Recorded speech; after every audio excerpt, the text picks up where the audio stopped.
It is a huge, huge defining moment in my life that I genuinely struggled with until my 30s. All of the negative parts about me, I kind of attributed to that day. I'm glad I've been able to seek the help and get to therapy and really work through that. Because like I said, the anger was eating me alive. Yeah. When you experience a big trauma like that, there's a new reality that gets written. Yeah, my anger wrote my reality for a long time after that. I was just an angry person. I was angry at everybody around me. I was angry at my brother for dying. I was angry at God. I was angry at everything and everyone. How did that feel to be endlessly angry? Honestly, in a weird way, I felt like I had power over all the situations. That was never really the case. In reality, I was just full of fear. Welcome to Rooted Recovery Stories. I'm Patrick Custer, your host, and I'm so excited to be here, blessed once again today with such an awesome person, Maggie Eats. Was that a long enough S? That was perfect. Yeah. So I just wanted to make sure that there was clarity there. Yes. So very simple. When I started TikTok, I looked up the handle Maggie Eats. It was taken. I was drinking at the time when I first started TikTok, and I was like, well, I'll just add a bunch of S's to it. And that was the story. That's it.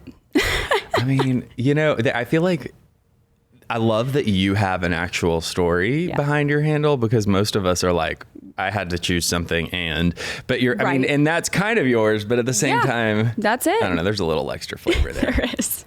Pun intended, I guess. Yeah. Welcome to the show. Thank you for having me. I'm so honored. Hailing all the way from Houston, Texas. Yep. Yeah. What a great state. I was born in Plano. I didn't know that. That is awesome. Are you originally from there? I'm actually from Louisiana. Oh. Yeah. Okay. The neighbor state. That would explain the love of crustaceans. Yes, crustaceans. Yeah. Is that right? Is it? Yeah. Okay. I think so. I'm not. And really? I'm not a seafood person. Really? But I love and appreciate all you seafood people. There we go. I really do. But yeah, how long have you been in Houston?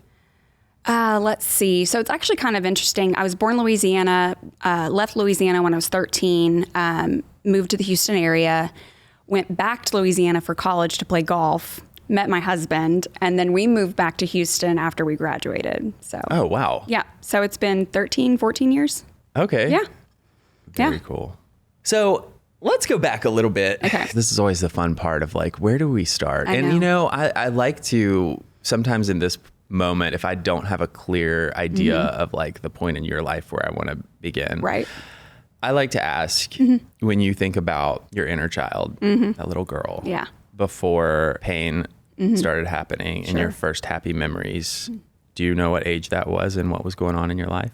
Oh, I'd say prime time for me was probably around 8 or 9, just living the childhood dream. Granted, my parents, they were divorced, but, my mom did everything for me. 8 or 9. That was the sweet spot.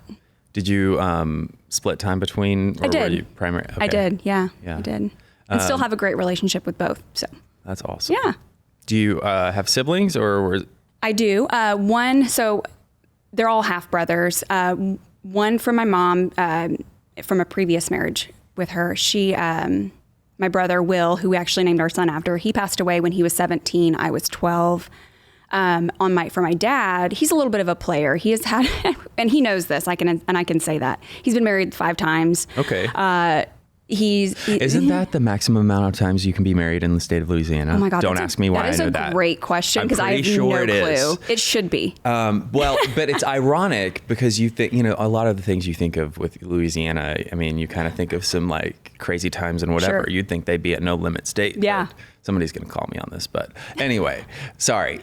So your dad is a player, 5 times married. So he has me and then 2 other sons from 3 different women. Okay. Essentially. So he didn't get the other 2 pregnant, but the other 3 he did. Gotcha. Prime time for you. Yeah. You were happy, 8, 9 years old. Sure. What do you remember, like, before we go into the story about your brother, what do you remember about being the happy parts of your life during that period? It was just a simpler time than it is now. I just remember I was a very latchkey kid. My mom, she did her best with me, and she worked her ass off to provide for me.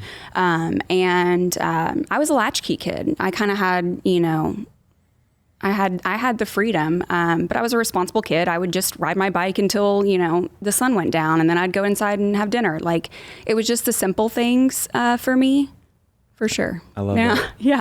Do you know how many of us like read books or some of our favorite shows were about latchkey kids, wishing that we could be right? be them? Yeah. Yeah. So that does sound like a pretty fun existence. It was a good time. That would be mortifying to talk about a child being a latchkey kid now. It is. And I have 3 kids. So just thinking about that, I'm like, absolutely not. There's just no way. My God. No way. No. So latchkey kid, you're exploring the world, loving life. And you talked about your brother. Yeah.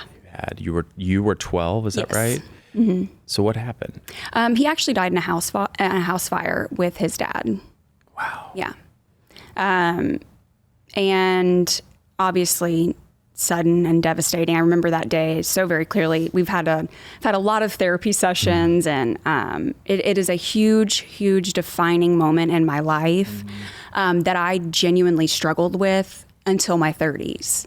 A lot of anger. I was a very angry person, and I still battle with anger. Were you angry before then, No, or was I this wouldn't something say. that kind of triggered it? I think it was something that was triggered after his death. I think it caused a lot of reactions and emotions, and all of the negative parts about me I kind of attributed to that day. I'm glad I've been able to seek the help and get to therapy and really work through that. Because like I said, the anger was eating me alive. Yeah. Yeah. It's interesting to me as I talk to you, I think about, and I'm probably going to bring this up in every episode for the near future, if not ever, never stopping. But it made that big of an impact on me. I recently saw the first Inside Out, just saw the second one. Have you seen the second? I have not. I'm waiting to take my kids, so it was good. Okay, yes. And I won't ruin this for you, but I think I can talk about it without, so good because it's puberty on. Okay. And talking about how so many like newish emotions are introduced during that period of time, and the little girl experiences some trauma, and all of a sudden joy and sadness and whatever else the initial ones she starts out with, those aren't enough to drive the ship, and all of a sudden the new ones are moving in, and anger's taking more control and what have you. Because if you think about it, when you're a teenager in puberty and something happens, it's not like you're not going to be happy about it. You're not going to be, there are other things that are bound to happen to cope. And so from there, the metaphor just blows my mind, the way they painted such a great picture of how there's this divide between the sense of self, because that's before, this is now, and we've got all these new emotions that are taking the stage. So, well, now I'm excited to see the movie. You absolutely, I would say if you're listening, go see the movie. Okay. Watch the first one first, most definitely. But yes, it helps. I've been working in mental health for 13 years and been sober just a little longer than that. And not that I know everything, but I'm surrounded by it every day. Right. And it brought to life for me so much more than any book or so kudos, Disney, Pixar, whatever their collaborators are, that made that movie. That's awesome. It is. Through that lens, as I bring that up, when you're talking about the shift that kids are already experiencing at that tender age, you said anger started driving the boat for you. What do you remember about that time, taking inventory of your life, and what realities you actually absorbed when you think about that happening? Because like there is a new reality when you experience a big trauma like that. Yeah. There's a new reality that gets written. Yeah. I think that my anger wrote my reality for a long time after that. I kind of almost disassociated for a while. Like when something so traumatic happens, you're like almost looking at your world from the outside in, and you're just seeing life go around and you're just experiencing it. That's how it felt. Mm-hmm. But I didn't realize, like, okay, your brother dying in a horrible way. Yeah, that's traumatic. I didn't realize how much it affected, how it was going to affect me in my adult years. Like I had gone to therapy when after we had moved to Houston when I was 13. I think I went to therapy a couple of times, maybe once, I don't know. And I thought, okay, I'm cured, I'm fine. Of course. Sure. You're the only one who's ever thought that from a few therapy sessions. Right, yeah. And being like 13, right? Like yeah. I had it figured out, I'll be fine. And it just, with in every facet of my life, I was just an angry person. And I was angry at my mom. I was angry at everybody around me. I was angry at my brother for dying. I was angry at God. I was angry at everything and everyone. But like I said, I think, I didn't really dive into that until, I finally got sober and went to treatment and really dove into that specific event and worked through it. Yeah. I'm curious how you felt about being angry, because I think what many of us fail to realize is that we don't have stages of no emotion. Yeah. So if we don't have an emotion, it's because a substance is numbing us to the point that we can't feel anything. Right. Or perhaps there's some type of mental situation going on, right? Where the emotions are numb. But in a natural given state, we aren't emotionless. So how you're describing anger being your primary driver, how did that feel to be endlessly angry? Honestly, it made me feel in a weird way. I felt like I had power over all the situations. And in reality, that was never really the case, but it made me feel that way. In reality, I was just full of fear.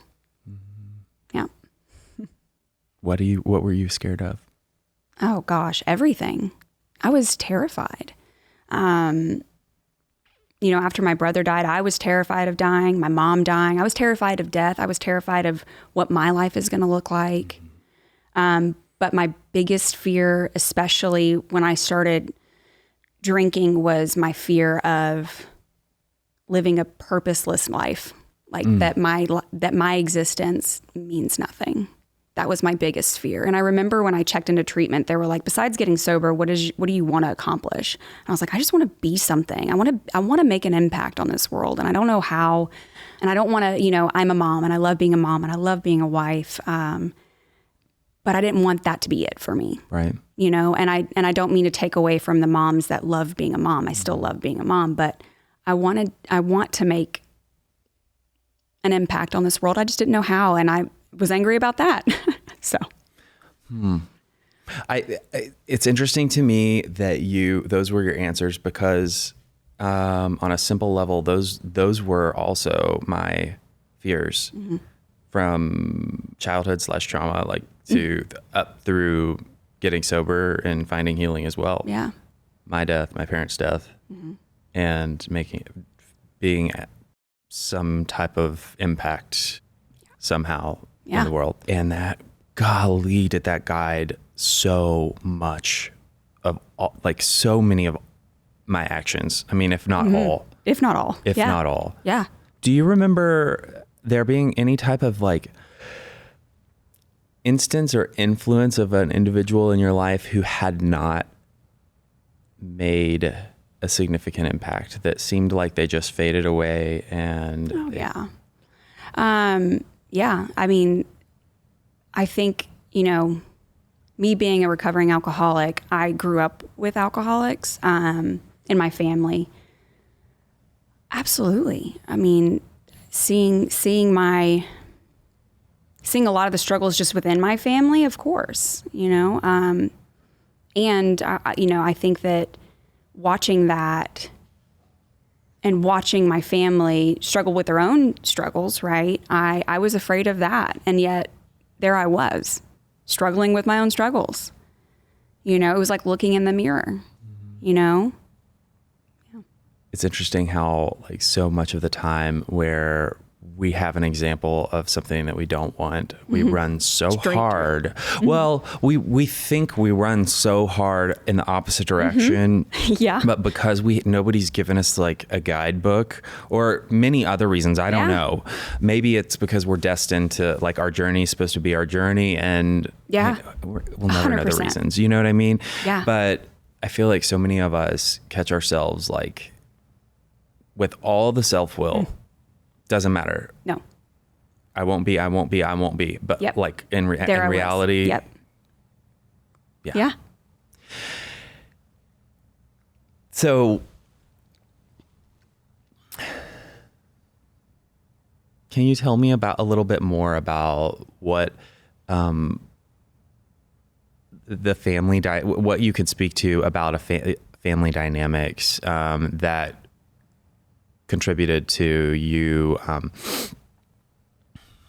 your understanding of alcohol or alcoholism and or addiction? That's a great question, because I come from Louisiana and drinking was like breathing, right? And so again, yes, I think it does run in my family. Oh, yeah. 100%. But I also believe, again, that it is environment, right? Sure. But I saw it as normal. Drinking every day is normal. Heavily drinking every day, that's normal. You're just having fun. That's how you socialize. So I took it as a normal thing. Did you see a compare and contrast between your family members and other adults in society, or were? Yeah. So this is a great question, because my family and then my husband's family are two different things, right? So my husband's family, they're not big drinkers. My family, big drinkers. So whenever we got together, I was like, your family doesn't like drink at like every holiday or just like little celebrations? He's like, no, they're just not big drinkers. I'm not a big drinker. And I'm like, that's boring. So boring. And it's so. Did you actually say that? Yeah. Oh, yeah. What did you think when she's Maggie's husband is here with us in the studio? He's not mic'd, but I'm putting him on the spot. When she said that to you, what did you think? I remember. I was pretty judgmental about drinking. Yeah. Before her going through recovery, so I would say early on my response probably wasn't great. I thought that we were right and that was wrong. That you didn't have to drink at family events, right? I just didn't grow up around people drinking much. Yeah. So two very different people coming together, two different families. So I had a good view at his family, and then mine. I'm like, this is black and white. There's very different, different. Yeah. Absolutely. Well, and I want to say just because he wasn't mic'd so people couldn't hear, but he said, early on before you got sober, especially because of what he knew, he felt like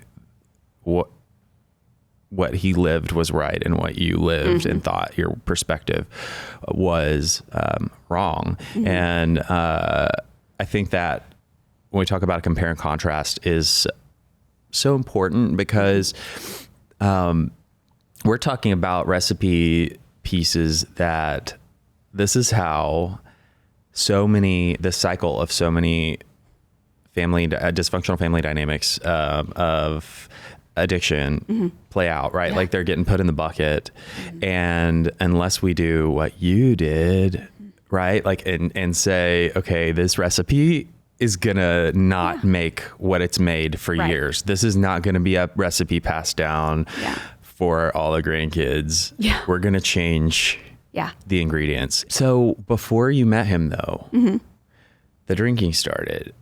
So actually, this is very interesting. And I think the timeline of my addiction starting is, I did not struggle with drugs or alcohol during high school or college. Okay. we got married young. We had our first kid young. And I was still finishing up my last semester of my senior year in college. And at that time, I had been prescribed Adderall since I was 14, and I had taken it appropriately, no issues. But being a tired mom, dealing with a newborn, trying to finish up my senior year, I'm trying to get a degree. I was like, it was this moment. I was 22 years old, and I was like, just trying to finish something up. Maybe it was a paper or something. And I was like, just take an extra Adderall. It's not going to do anything. And I don't know what it was, but I took that Adderall and a whole ass light switch. I mean, it just turned everything on for me. And from that moment on, it just like alcoholism, right? It just got worse. It just got so much worse. And it wasn't until about 4 or 5 years later by the state of Texas, I could no longer fill an Adderall or any controlled substance in the state of Texas. So at that point, I think literally that day when I was told you are no longer going to be able to fill this prescription in the state of Texas, I immediately remember being like, how am I going to change the way I feel? Because I don't like the way I feel. I feel so uncomfortable. The most ready available thing was alcohol. And that moment on, that's when that took off. So I want to ask you, so you told me the reason you took the extra Adderall the first day. Yep. I mean, I feel like not encouraging anybody to do this, but just saying, I feel like many people who are prescribed Adderall would probably say at one point or another, they took one extra. Yeah. But what was it that when you kept doing it, you were receiving and repeatedly trying to achieve? Because there's a point where you're like, I am doing this and this is why it's okay. Oh, I felt invincible. I felt like I could do anything. But the funniest thing about Adderall and those types of drugs is that at that point, I was a mom and I was finishing up school. So it wasn't like I was working this 9 to 5 and I was trying to, climb the corporate ladder. I was just trying to survive. And but I liked the way it made me feel. It made me feel like, hey, I got all this laundry done. Look at this. And then it got to a point where I wasn't doing any of that. I was just doing, I would just be looking at my phone and all of a sudden I look up, it's 4 hours later. It was just meaningless things, but it still made me feel better than what I felt when I wasn't on it. So that's what I was constantly chasing a feeling, something different than what I felt. Because in reality, I was just so uncomfortable in the skin that I was in because I just didn't know who I was or who I wanted to be, the fear. How was at that point, do you remember if you were still dealing with your fear around death, or had you kind of shelved that? I kind of, as I got older from that point, the fear of death wasn't weighing as heavy on me. Now I'm in my adulthood. I'm fear of purpose. Like, what is my purpose in this world? Am I going to die and have left nothing, no mark on this world? Yeah. So as you're moving forward and you feel more control, at least at first anyway, with Adderall, and you're getting more done and you feel like you do have a sense of, unless you're one of those people that has a propensity to just immediate anxiety from an amphetamine, most people do tend to feel like they have a huge sense of purpose, even if they're vacuuming the carpet that doesn't need vacuuming, when they put amphetamines in their body. So I'm speaking from experience, and so as time goes on, took too many, and thank God for regulations intervening, because I don't need to say any more on that. Yeah. But I can't believe it took 5 years. Well, because at the time they didn't have, the system wasn't electronic yet. So it was only by paper. Okay. So it wasn't until they shifted over into an electronic system, and I think that was back in 2017 or 18 in Texas. That's when they could see literally everything. And that day, I just remember that day so vividly because it felt like a gut punch. Oh, yeah. Mm-hmm. When you say a gut punch, Why? Because I knew I wasn't going to be able to get it, or at least I wasn't going to be able to get it legally. Yeah. But aside from not being able to get what you wanted, what was your realization all of a sudden that someone outside of you had access to reality? Yeah, I think now it was, how am I going to deal with just me? Because I'm uncomfortable. I don't like this. At this point, had your physician or your pharmacist said, seek help. Hey girl, seek help, girl. we know what's going on. Yeah, no, they did. And I was like, I have no problem. And then I got off that phone so quickly. Sure. Changed pharmacies, changed doctors, never step foot in those places again to this day. Mm-hmm. Yeah. That shame and guilt is a doozy. Oh, shame and guilt. Yeah. Mm-hmm. Mm-hmm. So what take me along the thought train of not being able to get it and picking up the bottle. Specifically, I remember I was pulling into a Target to just run some errands that day. And that's when I got the call from my doctor and then the pharmacy as well. And I was in the Target parking lot.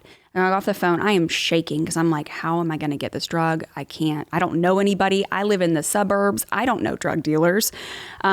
So that era, I knew at that moment because I knew that it was going to come to an end at some point. I just didn't know when. Mm-hmm. So when I finally realized, oh my God, this is over for me, that's when I was like, okay, I'm going to go into Target and and it wasn't like I didn't drink before. My drug of choice was amphetamines. Yeah. So it was that moment where I went into Target. I think I got a couple of bottles of wine and it literally started that day. That day that drug stopped, the other drug picked up.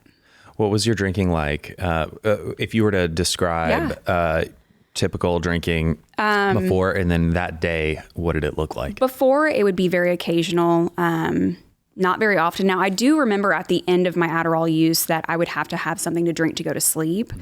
Mm-hmm. But that wasn't very often.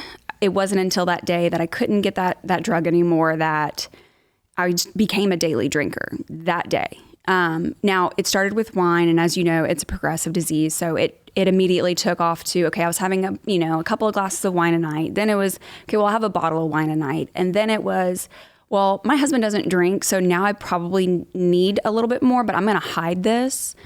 Okay, well, let's move to vodka because... How'd you hide it? Oh, okay. So in our old house, we had a little cabinet, but it was like one of those fake cabinets that don't do anything. It just has a face, like a door face on it. Those drive me crazy. Mm-hmm. But this one you could pop off, and it was an empty space, and he didn't know about it yet. So that's where I would store that, or anywhere. Yeah. Anywhere, closet, bathroom, outside. Sure. Yeah. So that's the hiding. That's where that really, and then I kind of justified it because I was like, well, he's not a drinker and he doesn't understand. He doesn't understand it, and I don't want him to feel like he has to worry about me or question it. And he's not an idiot. He has two eyes. He can see when I'm drinking, when I'm not. But that went on for a long time. That justification of there's a part of your brain that knows, because this was me. These are both my demon drugs as well. Okay. And the justification of both the things you're talking about, but especially the why you hide, you start hiding it. And at first, I don't know about you, but at first, you don't ask yourself, you're not right. But then you can't do it too long before you start having to, why am I doing this? Yeah. Because you do have the inner dialogue and it's going to happen. And I think that's as those initial lies that we start to tell ourselves become so, they become paramount because you're talking about this new deep web of your reality that you were starting to weave. And it's not just metaphorical or, we're talking about in your living space, there are physical objects that you're hiding from your life partner. Yeah. And did you start finding him? Yeah. What? Yeah. So it was really interesting because the hiding had started in our old house. But then at the time we were starting to move. So then I would make it this excuse like, oh, well, I just wanted to package up the vodka in water bottles and take it to a house that's a mile down the road. It makes sense. Well, just in case they clank in the car and break, I mean, it makes sense that you would want them to be in plastic. Sure. That's responsible. Very.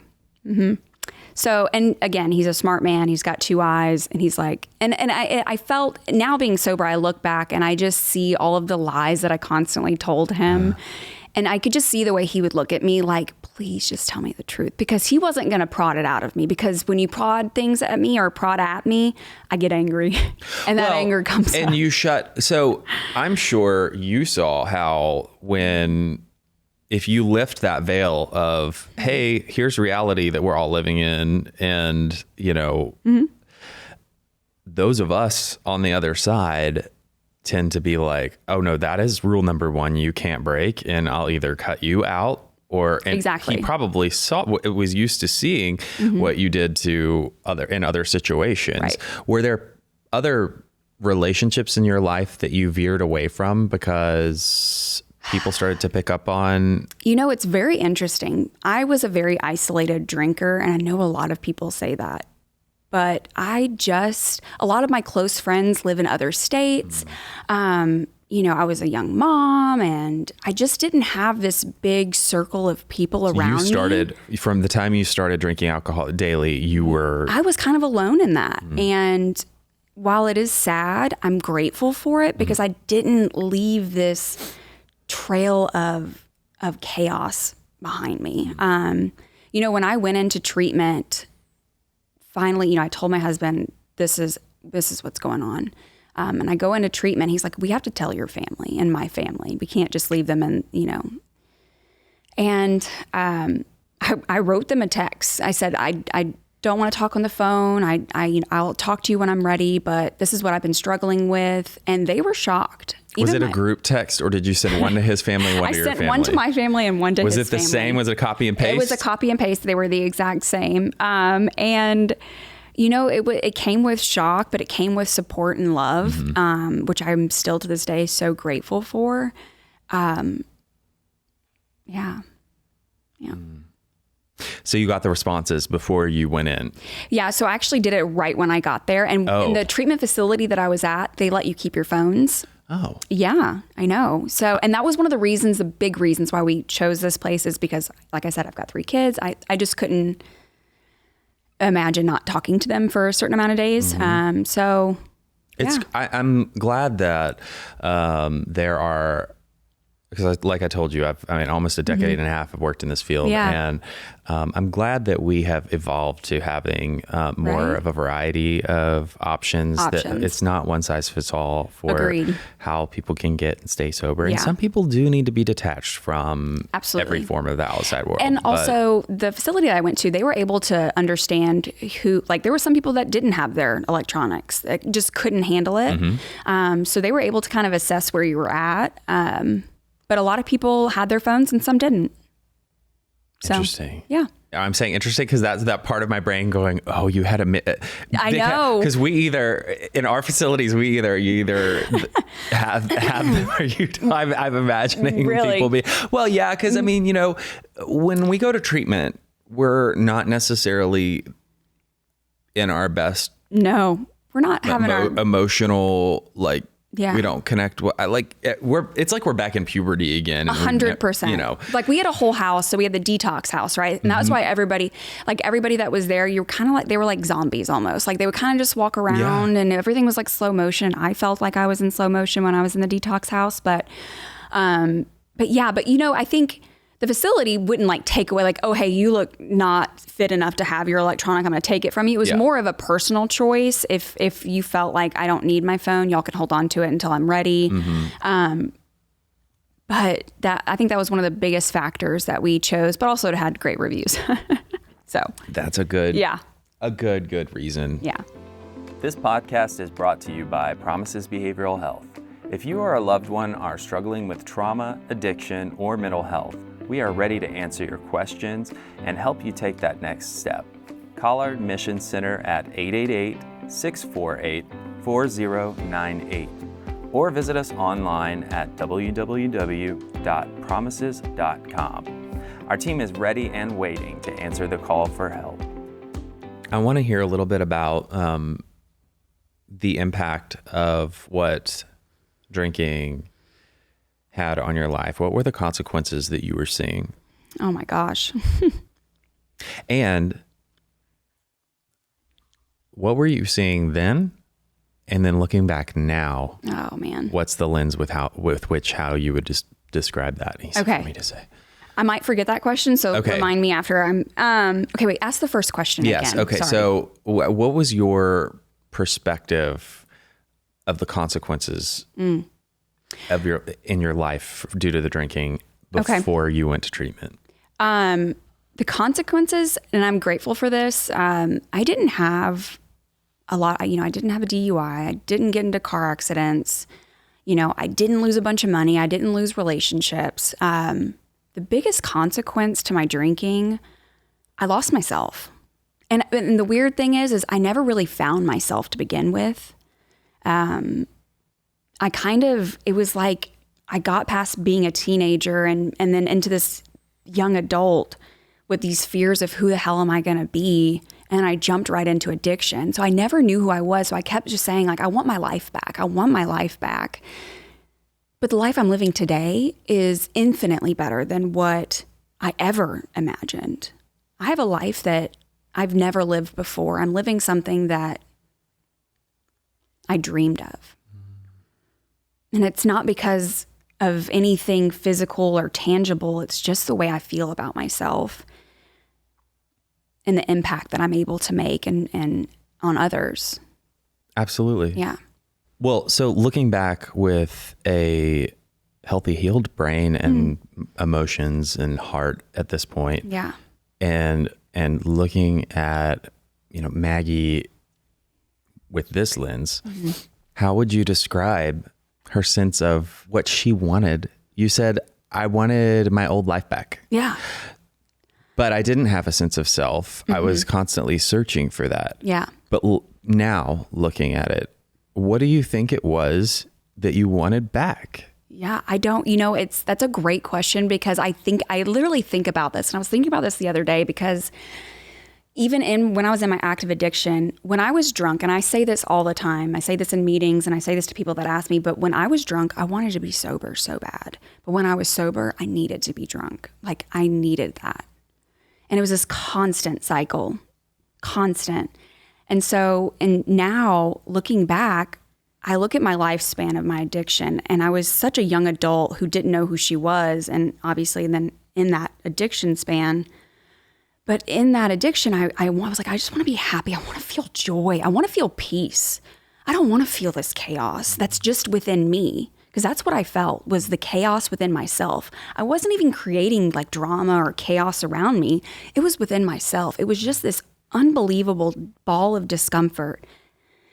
And I wanted to feel peace and joy. And I thought for a long time, I think I've experienced that, but I hadn't. Because I was dealing with my own internal issues with anger and fear when I wasn't even in my addiction. I was in my teenage years, just trying to get through life. So I have never experienced joy and peace like I have it today. Never in my life. And it's crazy to be 34 years old and to finally be like, well, that took a while, but I'm here, And I'm so grateful. I wouldn't imagine my life any other way at all, hands down. I'd go through it again. Same. Yeah. I don't know if I'd go through all of that again, like treatment, but let's just fast forward and we'll get to the happy part. Right. If only that switch. But you know what? I did a lot of work. Very interesting enough. So I went to treatment back in October of 2022. And they had said, listen, we've got a detox program, we've got a 30-day program, then we've got an IOP program, which is another 30 days. And I said, you know what? I'm going to do the 7-day program. just remove the alcohol from my sight for 7 days and send me home and I'm going to be good. Mm-hmm. I'll be good. Of course. And they were like, that what doesn't work. Like, we're just being honest. Like, it 100% of the time doesn't work. Right. And they just, and it was funny because the staff every day, they were like, are you sure you don't want to just do the 30-day program? I promise you, your kids they're going to be fine. Your husband's great. He's there for them. And I said, no, 7 days, I'm done. So I left, I went home. And I thought I could cook with wine, and which is interesting because I never really, at the end of my addiction, wine really wasn't a thing for me. It was just lukewarm vodka was my thing. And I remember being like, oh yeah, I'm like 10 days sober. And I'm like, let me cook with wine. I didn't even cook with the wine. I just drank it immediately. And that night my husband was like, I think you need to do the 30-day program. And that's when I think the willingness came in, because I don't think I was 100% like, okay, I'm totally done with alcohol, right? And that's when the willingness came in to do whatever it takes to get sober, but to also stay sober. Did the 30-day program, did the IOP program, which is also called Story of Self. And you're kind of a trauma guy, right? Oh, yeah. So this is basically, it was 30 intense days of basically writing a story about yourself in those where you were at in trauma, in your own traumas. So I wrote like this 4-page paper, and you have to read it to a group. Get dressed up, and there's about 50 people in this room, and you read the story about yourself from where you started to what it was like and what it's like now. It was the most impactful thing I've ever done. Do you feel like you were able to, at that time, actually, did you actually cover your... Mm-hmm. Everything. Yeah? All of it. That's awesome. All of it. I'm curious to know, between the first attempt and then your second, do you remember, was it both times or one versus the other, where you actually thought about your future being sober? Or were you just thinking, that first time, were you thinking about long term, or were you thinking? No, the first time was honestly because, like I said, I checked in October 2022. I started to try and get sober August of 2022. And I just tried, fail. And then really it was more of just, and it's unfortunate, but I just wanted my husband to feel like I was trying, even though I really wasn't ready. And it wasn't until I really had that relapse where I was like, this is a problem, which is shocking with all of the behaviors I had before. That at that relapse, I was like, wow. You know why it's not shocking though? Because you were running on a belief that you had not exerted the amount of willpower necessary to control your drinking problem, and that it wasn't actually alcoholism. And I already know that's exactly what it was, because it was me too. Yeah. We ate that lie for breakfast, lunch, and dinner. Oh, yeah. All the time.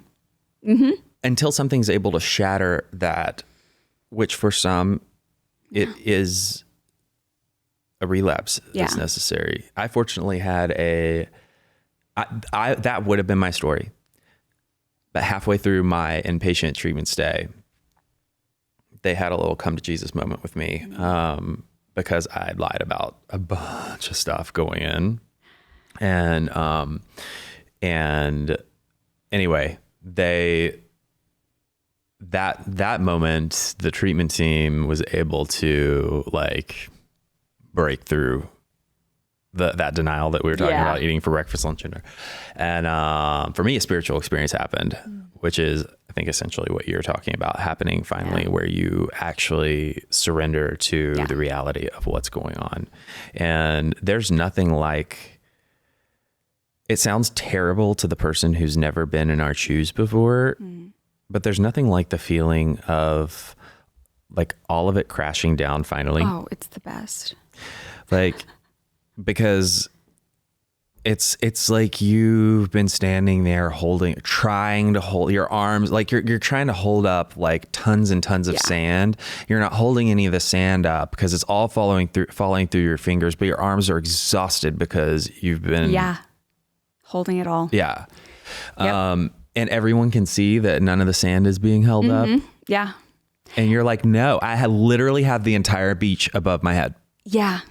And once you let it go, it's like your whole body just becomes like jello. Mm-hmm. That's how I felt. And I remember like this whole battle of trying to get sober, not being able to stay sober. And then I had told my husband that I had been, I'm sober like 2 weeks. And he's like, oh my God, that is amazing. And I'm really not sober, unfortunately.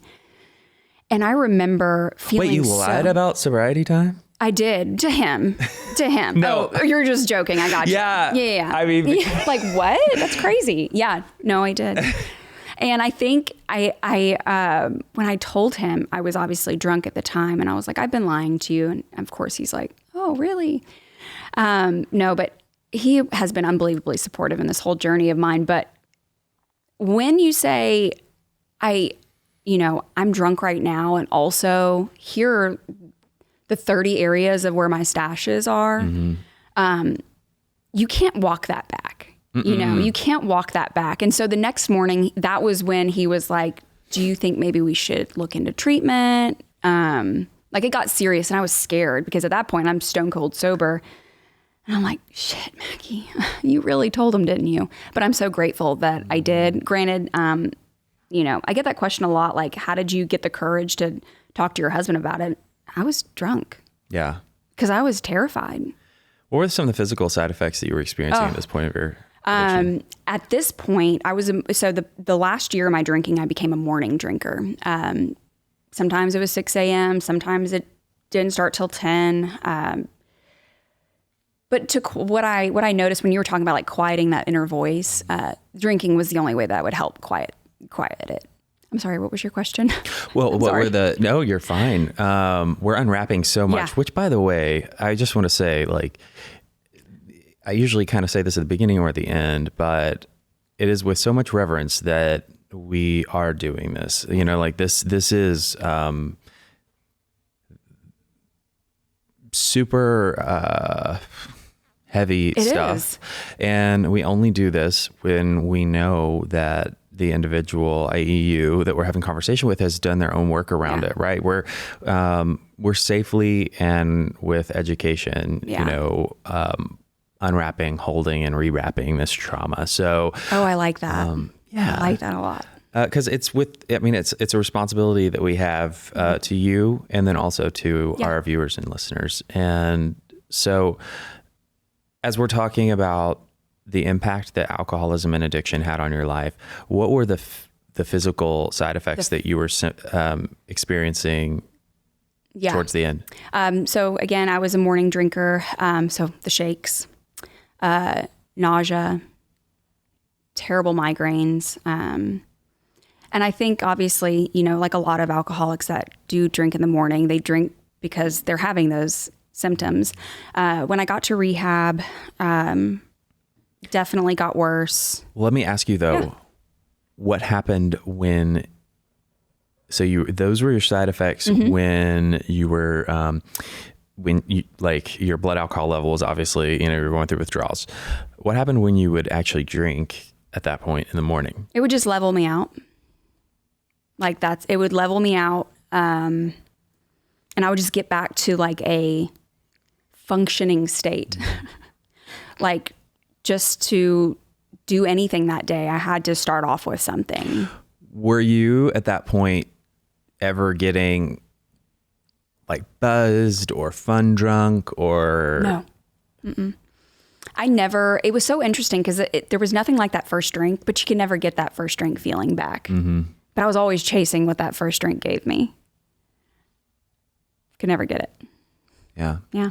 It boggles my mind looking back as I talk about it for myself. But whenever I connect with another recovering alcoholic about that period where the alcoholism has advanced to the point where I'm drinking so that I can show up like this. Mm-hmm.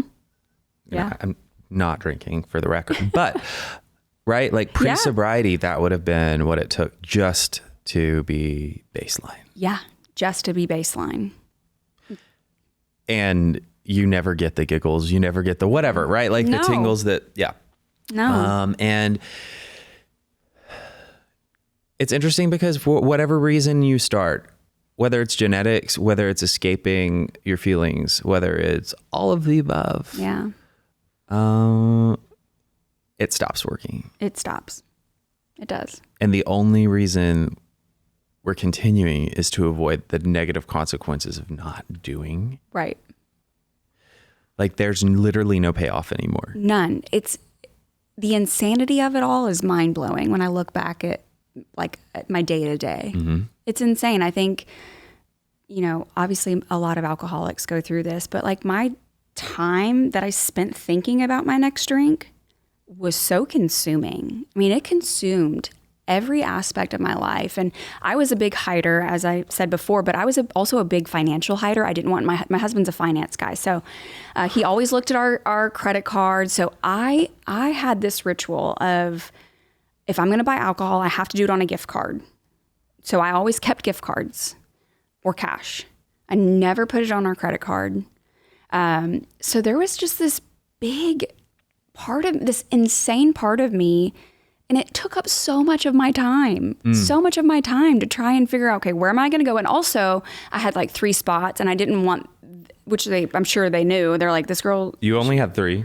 Yeah, I had 3 working rotation spots. I got bold though. I kind of got bold at the end where I just didn't care. And right. Oh, same. And I just would go in and they'd be like, wow, this is sad. And I could see it in their faces, right. But yeah. Not to shame you about only having 3. No, but I remember Not thinking, only having 3. no, yeah. Like I remember thinking no matter towards the end for me, I mean, I probably had at least 12. Really? And I was convinced that all of them knew. I mean, and that was just. Oh yeah. The paranoia I felt like was really heightened at the end. So the jig's up. The jig's up. It is. You go to treatment and you finally surrender. Yeah. And you're doing your trauma story. And I think it's for most of us, even like that initial acceptance, there's still like acceptance and surrender. The surrender process is just that. It's a process. It's a process. And so as that unfolded for you, do you remember any like significant like head to heart drops that happened? So many. So many, especially in that process of divulging into trauma, that I didn't want to, because I don't like feeling. I don't like feeling those negative feelings. And so sitting there, newly sober, trying to dig into this trauma, I just remember just constantly crying, and I felt like such a crybaby, but like, I hated feeling those negative feelings and I hated talking about it. I did. Well, okay. So when you say those negative feelings, what do you mean? Fear. That is my big one. It's always going to be my big one is fear. At that time, was it still the 3? Were they different? They were pretty much the same, but as I learned a lot more, the baseline of all of our negative emotions is fear. But how they the narrative of how your fear is manifesting is a different story that it's telling us. And so was the core of yours at that point, like the fear, was it that big, I won't be able to self-actualize? And yeah, that was like, I remember a lot of the the homework they would have us do, and they would kind of individualize it. A lot of it was me finding purpose in this world, and that was like my biggest fear was living a purposeless life. And being able to work through all of that and clearly coming out of it. Like, it felt like for a long time I know this is kind of cheesy, but I really did feel like I was living in this like black and white world, or like this gray world. Absolutely. And it was until I really I went through the 90 days of treatment and did all of the things and did all of the therapy that when I came out of it, I was like, oh, wow. Like, I see these vivid colors in my life that I'd never seen before. There's nothing like it. It's so true. And I think that, a lot of us that are ushered into a new way of life because of things that the 12 steps are made for. Mm-hmm.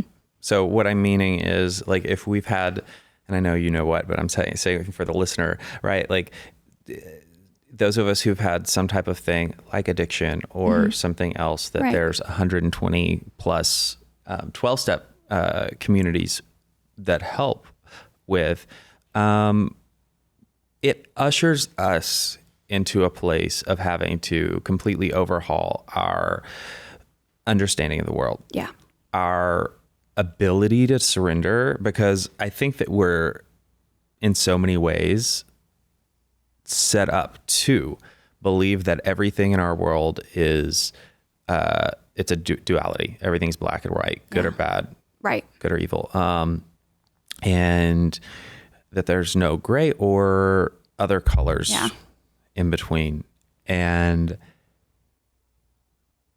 if you're fortunate enough to be raised by parents and or a community that you're taught that on the front end, and you do get the full rainbow, worldview and perspective, that's absolutely wonderful. But I don't know that that's most of our story. No. And so being able to have this overhaul of the worldview is absolutely priceless, and one that we get to connect over. You know, we talk about in the 12-step rooms and recovery all the time, people that would absolutely not mix, but we connect because not only have we suffered the same way, but we've healed in so many similar ways. And so we're able to see the world through these lenses that only the trauma, the modalities of healing and whatnot can bring. And we're like people rescued from shipwreck. Yeah.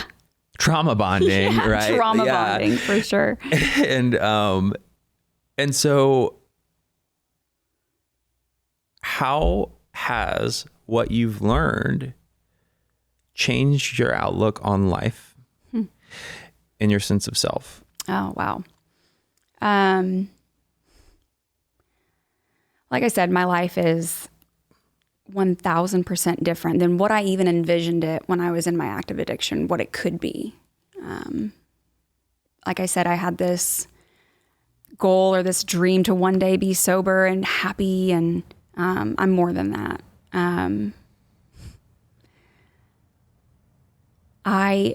The peace that I feel, like I said, I just think that, like, I'd never truly experienced what inner peace feels like. And to be sitting here today in Nashville, Tennessee, sharing my story, that's what this is about for me. I never could have imagined, never could have dreamed that my story can help others.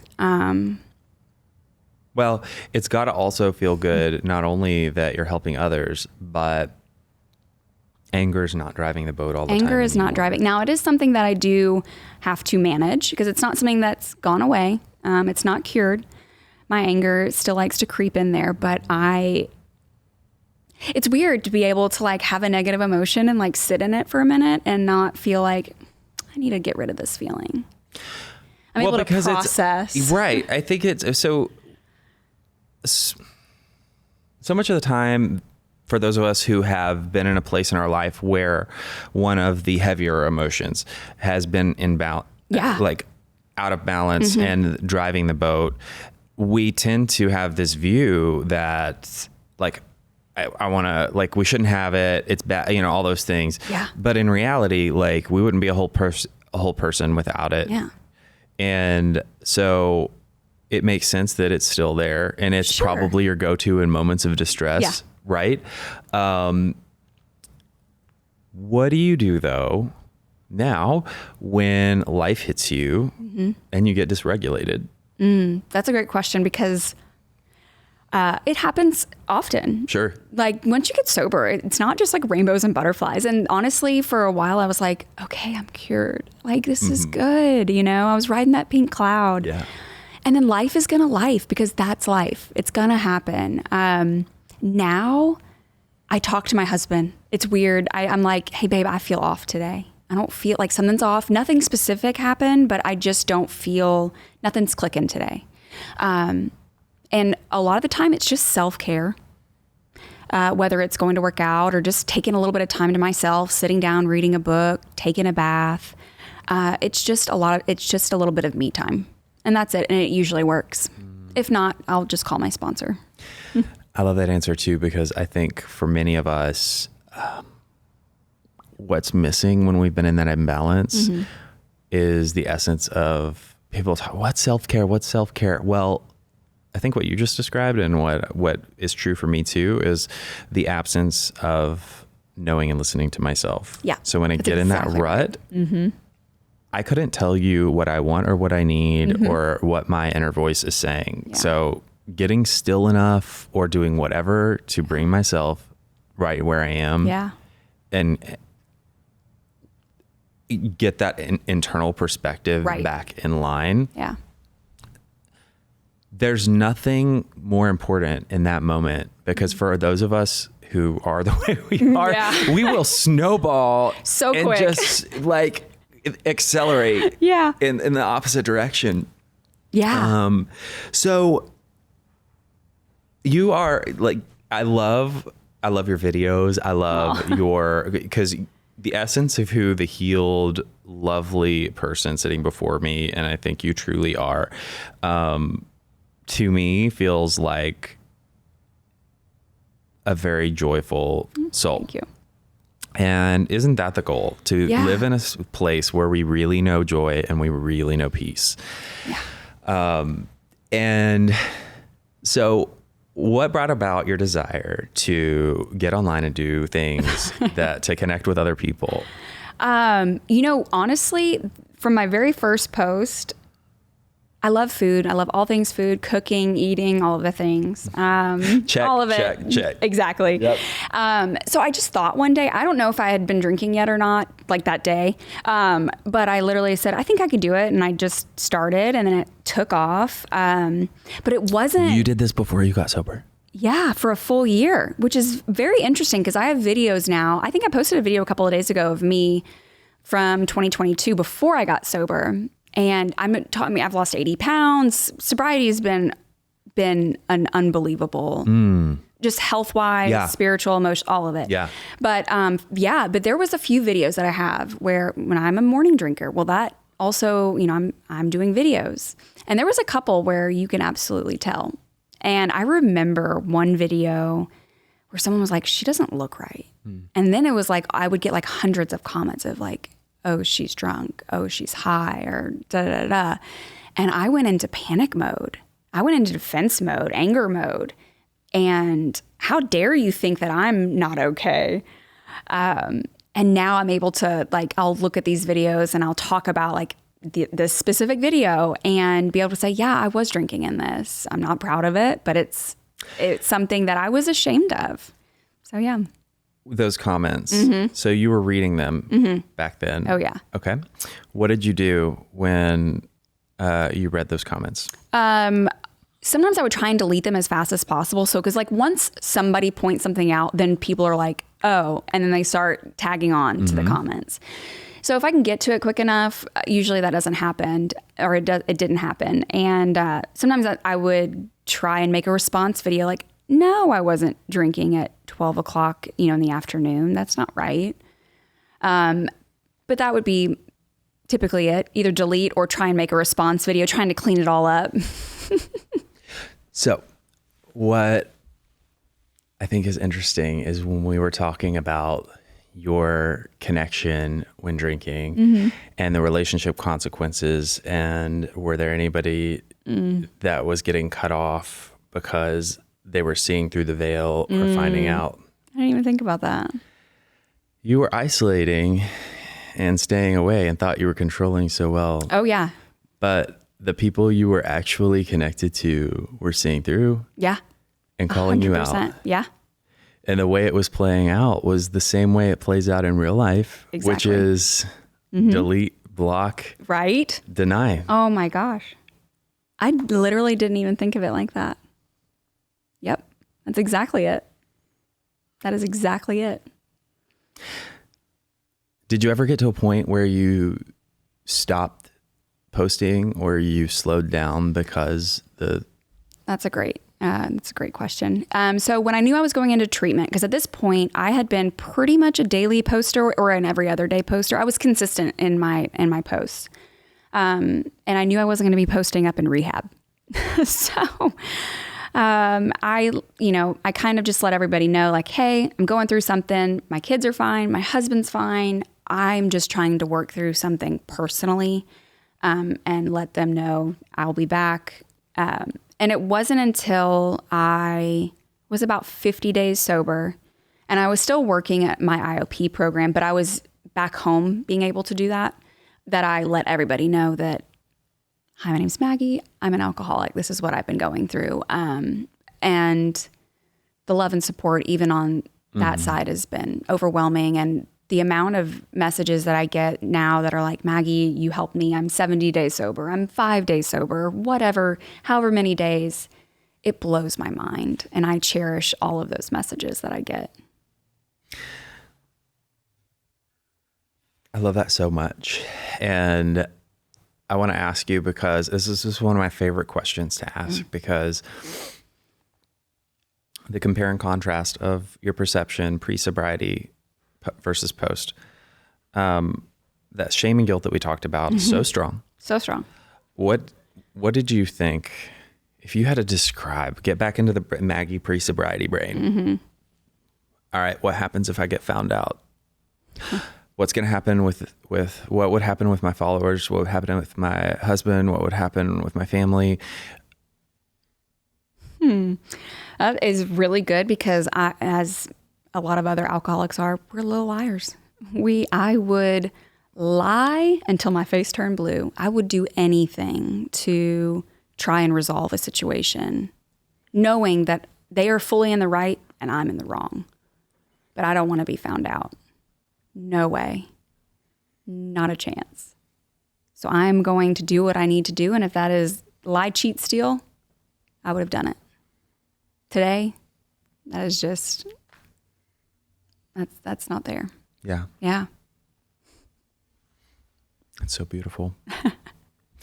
Thank you so much for sharing your story with us. And if you're seeing Maggie for the first time or hearing her on our show, that's awesome, because there's so much more of her that you can find out about and connect with online.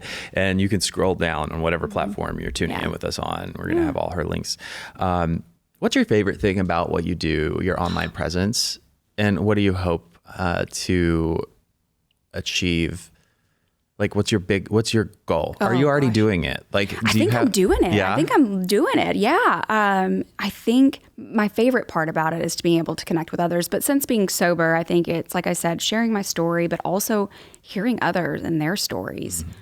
I think everybody has a story, and I think everybody's story is impactful, because you don't know what other people are going through. So true. Yeah. So the other side of what I asked you just a minute ago, the lie of what you thought would happen to all your relationships if you got found out. How would you describe to the person or people that are listening right now that struggling, or maybe can't even admit to themselves that they're struggling, but they're questioning? On the other side, what did it actually look like from each of those, from your husband, from your family, from your followers, when you got honest? Love. I think that what I got from my husband, from my followers, I think it was more of like them being worried about me. But in reality, it was just they loved me. My husband loves me. My family loves me. My friends love me. And they just want to see the best in me. And I think when you see somebody and you know that something's off and you know what they can be, you just love them and want to help them in any way they can. Yeah. It's a really diametrically opposing feeling when you finally feel that versus the one of constantly feeling like you're under the gun and going to get found out. Yeah. And then all of a sudden you've gotten honest. You've gotten honest. And it's like, it's out surprise. In the open. Exactly. These people are like, there's a whole new level of, oh my God, sweetheart. Yeah. How can I show you love? Yeah. How can I help you? How can I help you heal? Yeah. I think you exude that. It has been so refreshing and wonderful talking to you, because from the get, I can just feel how full of life you are. And, just like trauma and unhealthy coping mechanisms and, ick is contagious. Healing is also so. And the healed soul, I think, can't do anything else but help ignite and spark that in those I hope in so. their orbit, and even their virtual orbit. And so thank you for bringing yours all the way here to Nashville and across. Oh my gosh, thank you for having our platform. Oh, thank you for having me. This has been extremely special. So last question I'm going to ask that we close out with is for that person that's tuning in, that's identified with any or all of your story. What last word of encouragement would you like to leave them with? If you are struggling, reach out. You deserve help. Fight for yourself. It's worth it. Yeah. Yeah. I'll echo that. Close out how I always do, and remind each and every one of you that it's never too late to start loving yourself. Yeah. And it only takes one decision. You're only ever one decision away from a completely different life. So true. Thank you, Maggie. Thank you so much for having me. I love that. This podcast is brought to you by Promises Behavioral Health. If you or a loved one are struggling with trauma, addiction, or mental health, we are ready to answer your questions and help you take that next step. Call our admissions center at 888-648-4098 or visit us online at www.promises.com. Our team is ready and waiting to answer the call for help.